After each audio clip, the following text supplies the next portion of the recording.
I recently got a new sketchbook, and you know how it is. You want to draw things, but there's always this constant battle when it comes to coming up with ideas to draw. I don't have any ideas.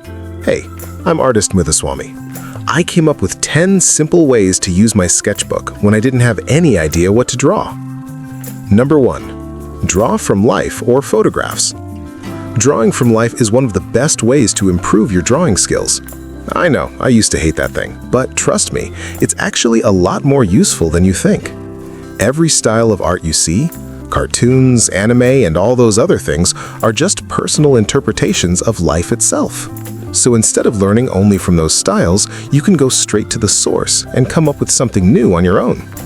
And if you can't draw from life consistently, just draw from photographs. That totally works fine. Number 2. Make sketchy notes. Most people use a sketchbook like it's a masterpiece book, like every single page needs to be perfect or else the world will fall apart. Honestly, I think that's a debilitating way to use a sketchbook. I use mine not only to draw, but also to make random notes, brainstorm ideas, and experiment visually. I try to keep my notes sketchy, making visual notes and brainstorming with doodles here and there instead of just words. A picture is worth 1,000 words after all. Number 3. Do mindless scribbles. Sometimes I don't draw anything specific at all. I just make random scribbles. Yeah, just random scribbles in my sketchbook.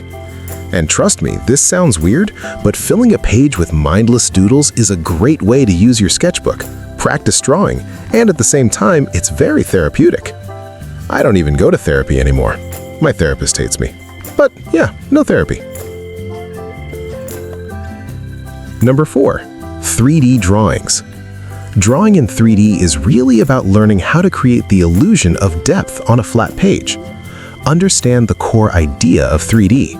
3D drawings use depth cues, perspective, light and shadow, overlap, size variation. If you control these 4 things, your drawing will look 3D. Start with basic 3D shapes.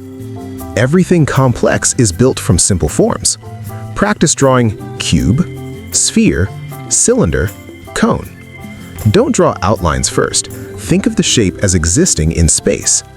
Use construction lines. Light, loose lines first. Draw through the object, even hidden edges. Clean up later. This helps you understand volume.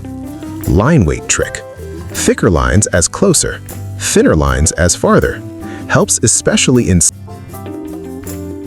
Number 5. Copy other artists. Oh, great. He's telling me to copy other artists. Isn't copying wrong? Well, let me tell you something. If you're copying to learn and improve your skills as an artist, then that is completely okay. One of the biggest ways artists learn is by copying their masters, mentors, teachers, and inspirations. Even old masters like Leonardo, Donatello, Michelangelo, and Raphael copied their teachers to learn. So copy to learn. That's totally fine. Number 6. Try new mediums. If you're used to working with just one medium, try a new one and play around with it. You might discover something unexpected that completely changes your art, or even evolves it. So yeah, try something new. Try a new medium, okay? Number 7. Draw cartoon characters. Cartoons exaggerate reality. Use short arms or long limbs for a goofy or energetic look. Use simple shapes, rectangles or bean shapes for the torso.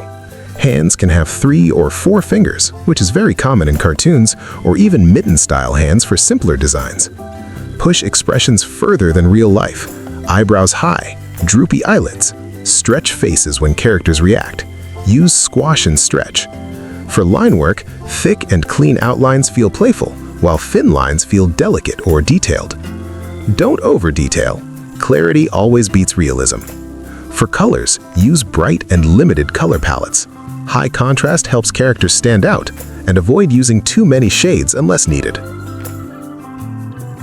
Number 8. Draw frames from films.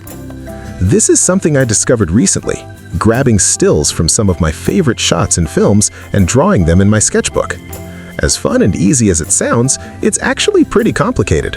But if you do this exercise, you learn a lot about color and composition, and that, my friend, is totally cool. Plus, it makes your sketchbook look really nice. Number 9. Pick an animal and draw it. This one's simple. Just pick an animal, any animal, and draw it. Draw it from multiple angles, give it cute faces, stylize it in your own way. Study the animal's structure, notice the spine direction and posture, whether it's standing, sitting, or jumping. Observe how the legs bend, especially at joints like knees and elbows. Animals often have hidden joints under fur, so don't draw their legs too straight. Number 10. Do finished drawings. This one is personal advice for me. I've always struggled with finishing drawings in my sketchbook. I've gotten better, but it still needs work. Your sketchbook can be a safe place to practice finishing something, and finishing is one of the hardest parts of being an artist. Practicing that skill on a small scale allows you to carry it over into bigger projects, the ones you've probably shoved under a rock somewhere. And those are the 10 ways you can use your sketchbook more effectively. Now, stop watching this video and go draw something. All right?